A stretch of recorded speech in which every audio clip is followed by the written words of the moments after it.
Hello and welcome to the debate. I'm your host Rana Maqbool with you at PTV World. In today's show, we will be taking a look at the number of developments that have taken place today in the aftermath, of course, of what has been going on in the country in the past couple of days or so. We knew that the PDM chief was speaking about staging a protest sit-in outside the Supreme Court against the order of the Chief Justice was given relief to the former Prime Minister and PTI Chairman Imran Khan, and of course has been under a lot of criticism recently with the orders regarding the elections in Punjab, and then of course with regards to the many cases pertaining to the PTI chief. But particularly since his arrest, we have seen a lot of controversy and debate around the Supreme Court's role in this whole situation, and of course the benches and the Chief Justice has been criticized for being partial towards the PTI chief, which is why the protest stage in was outside the Supreme Court today, and a large number of people of course had gathered there to protest against this decision. Speaking on the occasion, the PDM chief also spoke about how the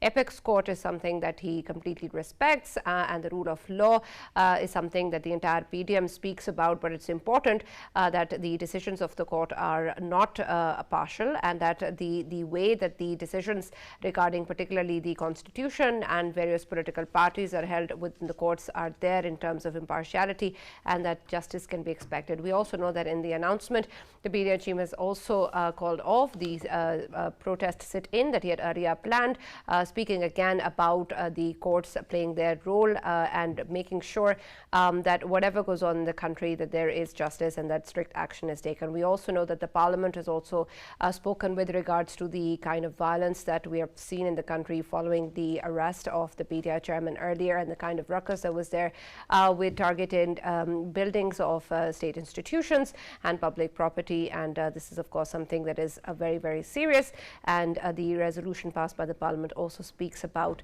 this particular issue and the fact that the sacrifices rendered by our armed forces are immense, and this is something that everyone respects and need to remember the sanctity of the institutions as we proceed. We also know that the ISPR separately has also spoken about the protesters being tried under the Military Act, and we're going to see whether or not that actually also takes place with regards to the kind of accountability that everyone is talking about as to what is happening. At the same time, we know that the PTI chairman seems to be disowning any of the people involved within these miscreants, and says that his party workers are not part of it. But of course, it remains to be seen what's going to happen under the investigation, and no one is absolved of the responsibility. But in terms of where the political dynamics are going, we also know that the hearing of the ECP's plea petition was also conducted today with regards to, of course, the Supreme Court's earlier order of May 14th for elections to be held in Punjab, and the deadline passing just yesterday, which of course also was a point of a lot of debate among the different political parties.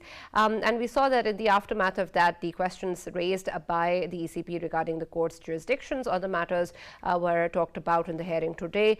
And the CJP again spoke about the political dialogue among the political parties, and emphasized again and again on the need for peace in the country, and the fact that the opposition and the ruling parties need to sit together and talk. Again, something that we'll talk about further in the show today as to why is this conversation happening in the courts, but exactly what this means in terms of the current scenario, and then of course the legal cases pertaining to the PTI chairman and the political situation in the country. We'll be discussing more in further detail. For this and more, as always, in the studios, I've been joined by senior analyst Farooq Batafi. We've also been joined in the studios by Senator PMLN Rana Maqbool Ahmad. Thank you very much for joining us in the studios. We've also been joined online by Barrister Shabir Shah, who's a legal expert. Thank you very much, Barrister Shabir, for joining us and being a part of the discussion.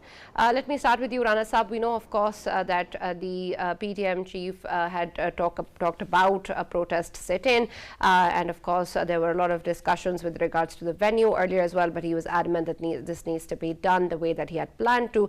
And we, of course, also saw a large number of people gathered outside the Supreme Court. But in terms of the kind of objectives, perhaps, or aims there were behind this protest sit-in, and what the PDM wanted to achieve, do you think that that has been done today?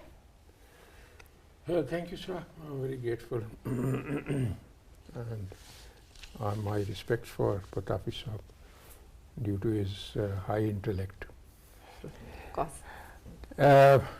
Situation has been very grave, unfortunately, And we're very unlucky to have such a situation where the politicians are protesting against the Chief Justice of Pakistan, who is the main pillar and the main ambassador of justice, equity and equilibrium. The situation got aggravated because once you see the latest agitation which was carried out by the PTI, there is a main component of terrorism. You might remember the Taliban strategy and methodology of terrorism was they used to target the military installations. If they attacked GHQ, when General Kiani was the army chief, they attacked the GHQ again. And if they have been attacking the military installations, today they attacked the military installations. They have been burning schools, the Taliban. These people also burnt schools. And the way they burned the relics of the Qaed, and more so the gruesome act which was committed to pick up the statue of the great martyr like Colonel Sher, who fought single-handedly for 7 days against the enemies and gave his life. One could be proud of such a martyr. They broke that statue, which is a symbol of great holiness for us, for all practical purposes, because Shaheed is a holy soul. So they cut the throat of the statue. This is what they have been doing. They have been cutting the throat of the army Jawans. So the modalities are common. So this is the most worrisome feature of this agitation. And the way they ransacked the Corps Commander House, which was once a abode of the father of the nation. So all these factors put together, they were actually source of great worry for all the politicians. And once the man who is mainly leading this total campaign, he is being patronized and he is being encouraged and protected by as senior a man as chief of the justice machinery. So once this feeling is there that he is being protected by the chief of the justice machinery, so there had to be a great reaction. I personally think reaction is not proportionate to the acts, but somehow or other they have protested, but very peacefully protested. They have conveyed the message.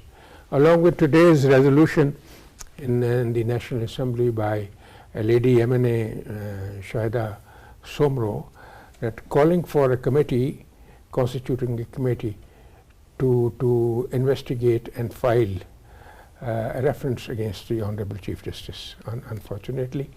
And this is a pity in our relationship, the people with the judiciary. I personally think the Honorable Judge should rise to the occasion. He should change his models immediately. He should start following Cornelius or Rana Bhagwan Das. He should forget about following Justice Nadir, etc. It's not, he will be destroying himself, his image. And the world hereafter he'll be questioned again because it's a national issue. Why should we do like this? People are remembered for their deeds or misdeeds. Why do we adore Cornelius today? And why do we condemn Justice Munir and others like Irshad Hasan Khan, like Mr. Saqib Nisar? Why do we adore Rana Bhagwan Das? Because they were very just, they were very fair. So they should now try to analyze what they have done, and I personally think and pray that things end peacefully. All right. Otherwise, the culmination of this total crusade by the politicians against the Chief Judge will not be a very welcoming conclusion. Right, absolutely. And I'd like to speak to you a bit more about that also, but I'll come back to that.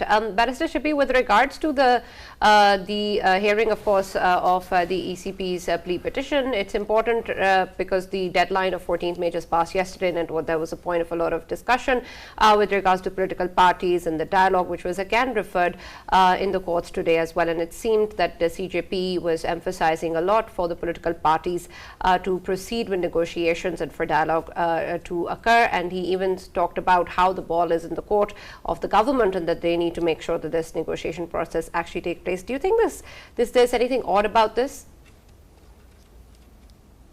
Thank you, Sana. I don't think there's anything odd about it.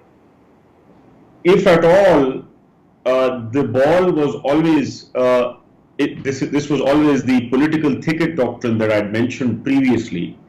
It is always within the domain of the parliament to decide its own issues. Therefore, the solution always is going to be a political solution, whether through violence or without violence. The solution is always going to be a political solution. Now, if you allow me, I wanted to make a comment on Rana Maqbool Saab's point, which he had mentioned in respect of the parliamentary proceedings today. The parliament today has resolved or perhaps constituted a committee for moving a reference against the Honorable Chief Justice of Pakistan. It is important that before there is any uncertainty, we shed some light on what is the law and what effect would it be of. So, if you allow me, the Article 209 of the Constitution constitutes Supreme Judicial Council, and only the Supreme Judicial Council can inquire against a conduct of a judge of the Superior Court, either on its own motion or if the President has sent a reference to the Supreme Judicial Council. Now, a very interesting question could arise that what would be the effect of a parliamentary resolution even if it is passed. I am of the opinion that such resolution, legally speaking, morally of course it will be of great significance, but legally speaking it will be like an ordinary complaint if I yourself or Rana Saab were to file a complaint against the Honorable Chief Justice. It would not have a binding force which will compel the Supreme Judicial Council to look into such matter. Obviously, if the President were to send a reference, and here the President is completely independent and he is not bound to act on the advice of the Prime Minister or the Cabinet in this case. Therefore, there are two aspects which are very important. One is that if the resolution is passed, the Supreme Judicial Council can still decide not to inquire into the matter. Number two, because politically it is also the moral obligation of the Supreme Judicial Council that if the Parliament has sent a reference or a complaint, then it should be inquired into. And in that situation, the interesting point would be that the Honorable Chief Justice would not be part of Supreme Judicial Council. The other members and obviously the senior puisne judge, Honorable Justice Qazi Faiz Isa, would in that case hear such a complaint if the Supreme Judicial Council decides to inquire into the matter. But as yet, yes. What you're saying possibly is that the Supreme Judicial Council can also decide not to take up the matter. Is there going to be any specific reason for that? No, I have a different viewpoint. Right, and I'll come to you, Ransa. Okay. Yes, Pastor Shibbi, can you also clarify the reasons for that? What reasons need to be there for the... Yeah.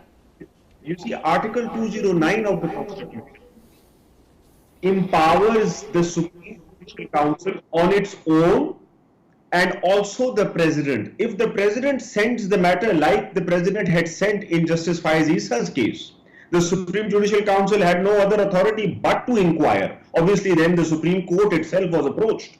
But here, like you said precisely, obviously, in this case, if the Parliament has sent a reference, in my opinion, also it would be obligatory morally on the Supreme Judicial Council, but it is not binding. It is not binding. It may still decide. It would be one of the complaints. At the moment, there are 100 complaints. 100 complaints pending before the Supreme Judicial Council. It's up to them whether to take it or not. All right.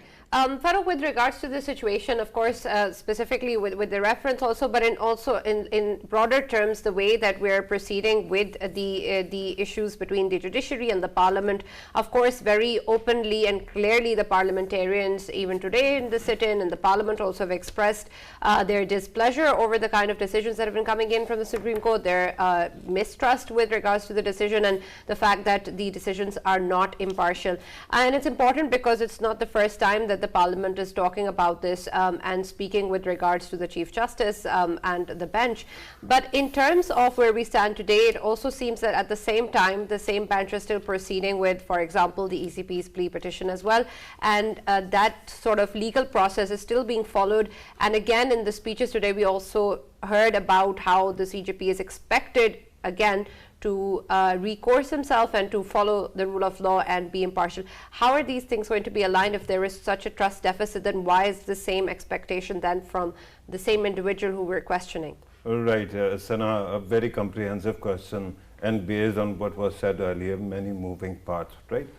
First of all, regarding Supreme Judicial Council, especially because Barrister Saab and Senator Saab both were talking about it, let me say that when 18th Amendment was being passed, I repeatedly kept on advocating that the matter of appointment of judges should have a parliamentary oversight, and which should be an effective one, right?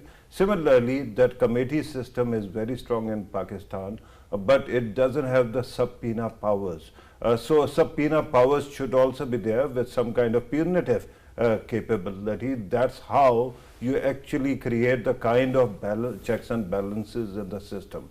So the fact that you know, in the end everything ends up with the Chief Justice of Pakistan when it comes to the matter of Supreme Judicial Council. Remember that before Supreme Judicial Council actually takes up a matter, it is the CJ who can actually hear admissibility of the matter, and since he does it, he can chair that committee even if it is a reference against him. So it is essentially the way our parliamentary system has evolved, the way repeatedly our democracy was starved, and the way our constitution was held in abeyance and you know, patchwork quilt. That's how you ended up having a constitution which was supposed to actually empower the people, and which ended up creating an elitist state. One man at the top has all the powers, and you cannot even ask them. Similar questions are regarding the ability of a chief executive to you know, dissolve assembly. I don't think that that should be a power that should be there without any due reasons, right? So all of this, if Parliament was in a quandary, if the Supreme Court of Pakistan faces some strange kind of situation, it is because of all of their contributions. This is one thing. Now let us talk about Maulana Fazlur Rahman's dharna as well, or his rally. Remember that I'm not a big fan of any you know, huge gathering in the on the Constitution Avenue or D Chowk, because for 10 years, especially when you know, Tahir Qadri first came to Islamabad, and after that repeatedly other people came also. Pat came, then PTI, then TLP, then umpteen others. This kind of situation creates problems only for people like you and I, the salaried people, the common people who might not have health cover, who might not have accidental insurance, who don't have any kind of other recourse, physical recourse, if there is going to be any violence, right? So I'm not going to be a great fan of any kind of agitation of this sort, but did it work or did it not? Remember that in reasoning there's inductive logic reasoning, there's deductive reasoning, and then there's abductive reasoning. which also has duck test. If it looks like a duck, if it walks like a duck, if it quacks like a duck, it is a duck. So what happened? The same Honorable Chief Justice and the bench that would take up a matter. Today something is filed and tomorrow they would constitute a bench and would start hearing everything and start issuing notices. All of a sudden had a hiatus of until 23rd in this case, right? Otherwise it was thought that perhaps they are going to actually issue some kind of contempt notices to the government or somebody else. So the problem with me is that at this moment, maybe in the case of blanket immunity given, I mean to Imran Khan, not only the cases that you are indicted in, not only the cases in which there has been a challan against you. If somebody is going to even imagine that you can be prosecuted, you have blanket immunity against all that. With that kind of a situation, the court, what is court telling me? It is telling me that if it comes to physical pressure, they do take it, right? And if there is no physical pressure, then the attitude is quite different. So whatever Maulana Fazlur Rahman was doing actually worked. Now, I don't know whether I have taken a lot of time, but I want to talk about Imran Khan Sahab and Army Act as well. I can wait for my turn next as well. We'll just come back to it. Rana Sahab, you also wanted to add something earlier, so let's just go to that before I ask you another question. Yes. I wanted to say a few words about this reference which is coming up. We have to see the legal aspect first of all. There are certain changes as far as Article 209 is concerned, as my brother has mentioned. Not necessarily that every reference will pass through the President. Anybody can send a petition or a reference against the Chief Justice to the Supreme Judicial Council, and that is to be taken up. They don't have the arbitrary powers to reject it. They have to give reasons. Without giving reasons, how can they reject that? And especially the parliamentary reference. This is not possible. Number two, the practicality of the issue is that once such a big step is being taken by the Parliament, do you think Parliament will be alone in this crusade or in this pursuit? All of the stakeholders will be putting their input, and then it will be decided. And if at all it is decided, I don't think it's indispensable. If at all it is decided it will pass through the President, the same President will have to recommend it. Right, but Rana Sahab, I want you to qualify that a little bit more, because I want to understand what other avenue except the Parliament will be utilized and what other stakeholders will be involved in it, and how will you be able to convince the President to move ahead with this reference also? I don't want to discuss these ways and means here. Okay. There are a lot many methods, because there is an urgency as far as the situation of the country necessitates this gesture, and President should participate into service of the nation to do something good for the nation. But again, that's a should. Would he? Will he? We will have to. We'll have to. Otherwise, he'll be said goodbye. No, nobody is indispensable. But how do you plan to? Both of us know that how. Okay. Okay, well, all of us know how. That's going to be important, what course you're going to take and how that's going to impact us as well. But Rana Sahab, a little bit more with regards to the situation when it comes to the PTI chairman as well and the Parliament and the judiciary. It's not just about what the current scenario is or what, of course, the issues that have been raised in the Parliament today with regards to the PTI chairman. This has been going on for quite some time now, and we've seen that many directives of the Supreme Court have been rejected by the Parliament, and they haven't really gone through. In terms of how you would like to proceed from today onwards to what the ruling elite has been speaking about with regards to elections, is there any possibility of respecting any particular order that comes out of the Supreme Court, for example, the ECP's plea petition and the result of that? And then also with regards to this emphasis on dialogue, again, you were drawing parallels earlier with terrorists, and they've been drawn before as well with regards to the PTI. But how is it then that you'll be able to come on the negotiating table with the same party? I don't know. I can't say anything at this stage, because as far as consistent behavior of the PTI leadership is concerned, they are very unyielding, and they are not understanding the situation at all. They only know how to go for slanderous language and provocative language. This is what they have been doing, and they do nowadays even. They are not realizing the gravity of the situation. Now, Mr. Patafi has indicated about the trial of the case under Army Act. If that is decided as it was discussed today in the Corps Commanders meeting, and there is a communique on that, then what? And if the cases are properly investigated, do you think the PTA leadership can be absolved? And not only the PTA leadership, it will be above that. Because if you are directly or indirectly helping a setup who are for terrorism, so what is it? It's abetting terrorism, irrespective of the sanctity of the offices. They owe an explanation to the nation. Why are they helping such people? How can they justify this out of the way and illegal help? Absolutely, blatantly illegal help. A man is on remand. How can you say set him free? Is it possible? So this is misuse of authority, which is not appropriate for such a high echelons of our judicial system. Right, absolutely. Barrister Shabir, of course, I'd like to hear your thoughts again on what has been discussed with regards to the reference, but I'm going to add two more questions to it. One with regards to the discussion around the review petition of the ECP and the claim that no new points can be raised. Earlier, of course, there were issues of funds and security concerns that were spoken about, and now, of course, it's a matter of court's jurisdictions. Is this going to be entertained further within the petition?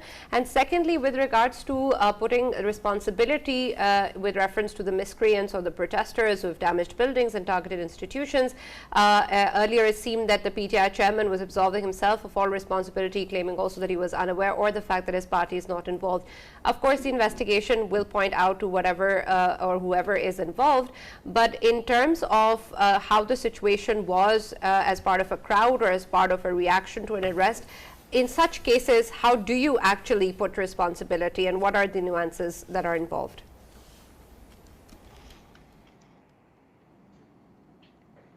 Before I come back to the two questions that you asked, I must compliment you on being very fair. You had put Rana Saab on spot, but still we don't know as to how the president and what can compel the president to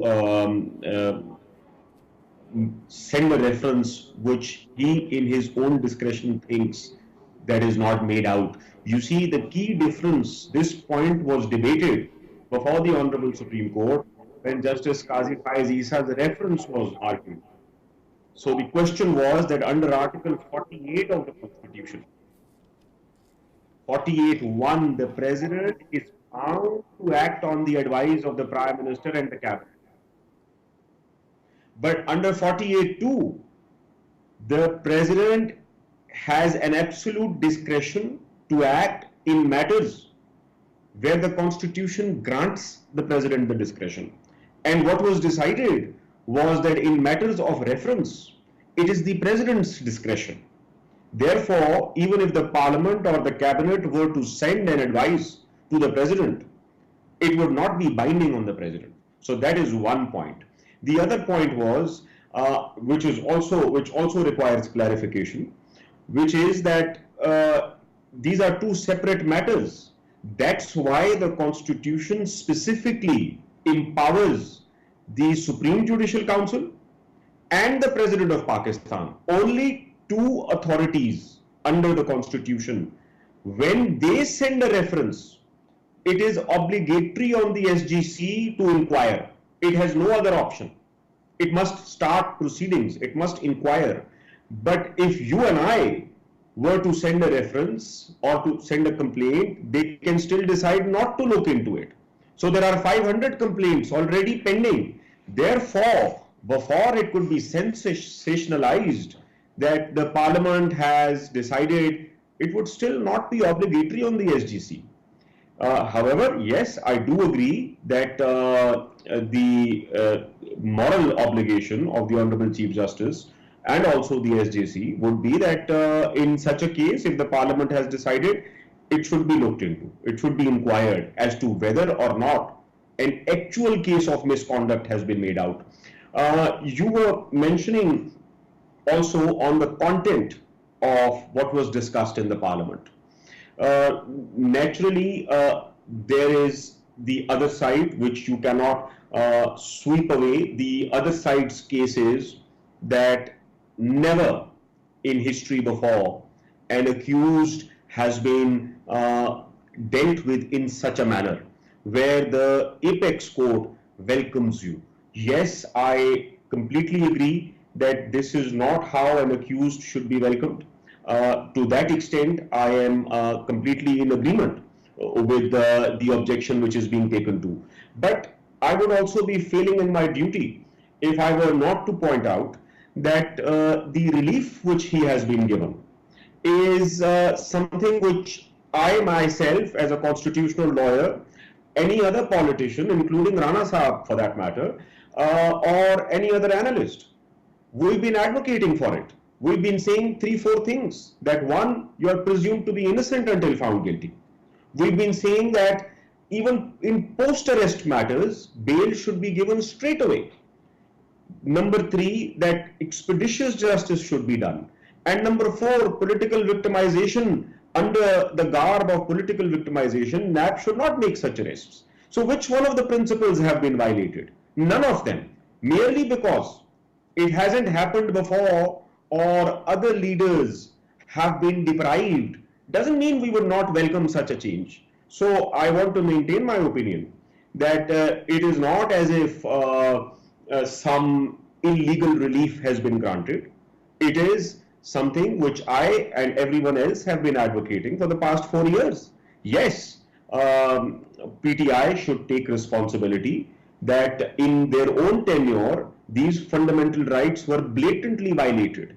Blatantly violated. So yes, they should make a statement, but again, 2 wrongs don't make a right. So I don't know if I've overspoken my time, but if we still have time, I can come back to your questions. But of course, subject to what Farooq Saab has to say, because I may have eaten up his time. Come back to you with the 2 questions and perhaps more. Farooq, what you were wanting to say earlier, please add to that as well. But in terms of what we're discussing, especially with reference to the PTI chairman, this is something that is talked about often with regards to relief being given to him in the number of cases, and then also with regards to how the courts have been partial towards him. In terms of what the parliament, the issues that the parliament is bringing, do you think that there is something that can be challenged in a legal way in terms of what the benches have done or proceeded with the cases, or is it just the manner in which the CJP has behaved? Right, Sana, regarding the reference or the complaints of the parliament, they have been actually piling up. There have been many complaints regarding a difference of the way one party was treated and the way the other was not. And that has been consistently going on. Even though I think that in the past also our courts have given certain people extraordinary leeway. But this time it seems that no matter what you do, I understand that there are many frivolous cases that might have been registered, but this case that was there, and I totally disagree with Barrister Saab that it was unique incident. Actually, I thought ended up actually conflating 2 things. But let me very quickly talk about other analysts that have been talking about it. That the cruelty with which Imran Khan Sahab was arraigned, nobody else was, right? I remember last time somebody in front of me actually spoke loudly in front of a court, and they were actually apprehended in the case of contempt of court. And this gentleman, the former Prime Minister, actually goes to various places with his entourage and all those supporters, and they actually vandalize places, right? And the court doesn't seem to take up the matter. And whenever a case is filed, some superior court actually becomes one window operation and starts actually giving concessions like nothing else. I understand that Barrister Saab must have actually been arguing for 4 or 5 years my right to be produced before a court in a Mercedes, a private Mercedes, when I'm actually apprehended by the court, and then the way the court actually gives me blanket, concessions. I'm grateful if he thinks that I'm worthy of that. But my humble submission is that this is not a conduct of court that should be appreciated. The courts are respected because what they do, not because something is written somewhere or somebody is asked that you have to show respect. Unfortunately, that is the case that I've been actually talking about. Honestly, this whole idea of Supreme Court struggling is something that it has itself created. If it actually brings together all the, the entire bench, 15-member bench, full bench, I think that all these negative speculations about judiciary will be taken care of within no time at all. Now, let me talk about Imran Khan Saab and this talk of Army Act. I have seen the statement coming from ISPR, but I don't think that it essentially applies to everyone that was out that day. Remember that you have to actually focus on a nuance, and that is there were, of course, peaceful protesters as well, but there were violent people who actually went out and attacked not only military installations, but various other buildings as well, and people too. And there is a context here, Sana. 1 year ago, when Imran Khan Sahab was removed from power, at that time also, there was this insinuation that there can be, because Imran Khan is very popular, and he might have some support within the army as well. So if he is pushed out, there will be some kind of, coup against the military leadership, right? This was the premise that was sold to us. Repeatedly, PTI leaders kept on saying that there can be a civil war. And I think that day, the way they actually attacked these installations, the purpose was simple. That Corps Commander's house will be attacked and army will be forced to react. And if some people die, they will take the bodies and sit for a sit-in, and after that there would be some kind of reaction from within army. It was actually a soft coup attempt, and that failed. So army is going to react, you know that. All over the world, whenever military installations are attacked, I'm talking even about India, I'm talking about many other countries like the US, there is always a reaction which is very stern. Regarding Imran Khan Sahab, media keeps on projecting him as somebody who's getting more and more powerful. Now that is a problem of perspective. I think that his case is that of Icarus, the guy who actually flew too close to the sun, wearing wax and feather wings, which melted and then he fell, right? When he was falling, many people, especially our intellectuals, when they actually looked at him, must have thought that there is a guy who has it together and he is still flying. But then he crashed. I think whatever happened on May 9 is going to have such consequences, Sana, that you will keep on thinking about it. Army Act, the talk of martial law, the talk of all these, various actions, these are short games. I don't think that there is going to be such a simple solution, because of course there is popularity, and then you have to differentiate between the so-called popularity and the so-called coup attempt or violence, perpetuation. And that will happen in the end. I know that Imran Khan Sahab is going to go behind the bars one day, but I assure you, by the time he makes it there, he will not be popular. One final thing, regarding the case in which Imran Khan Sahab was given the concession. I think there are so many frivolous cases, but one case that is very clear is about, this trust that we keep on talking about, right? And this case should not have been, dealt with so lightly. Today, CJ has changed his language. It took Maulana Fazlur Rahman and his sit-in Islamabad to actually compel him to show empathy with national institutions which were attacked. I wish the day he was handing out all the concessions to Imran Khan, these things had happened then. I wish he would have seen it then. Then I would have thought that he is a guy who actually understands and who sees our misery and who can stand with us.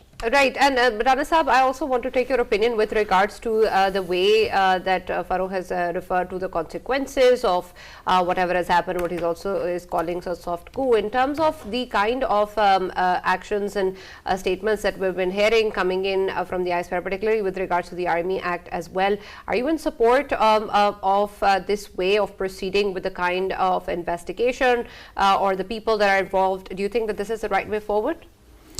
Yes, that has to be, because as per law, in cases where the army personnel or army property or army machines, for example, weapons, are involved, there is always a law, a joint committee of inquiry is constituted, and the president of the committee has to be an army officer, and the stakeholders like police and other investigating agencies will be working with him.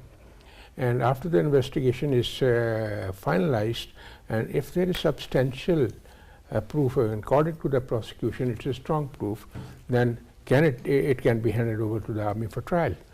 So that is yet to be decided, but all the same you can't overlook such incidents, as Patafi Sahib has rightly pointed out, because it's a black spot on the history of this country, rather the biggest black spot. We have not many black spots. The biggest black spots, and the way our people and the people who were brought from outside.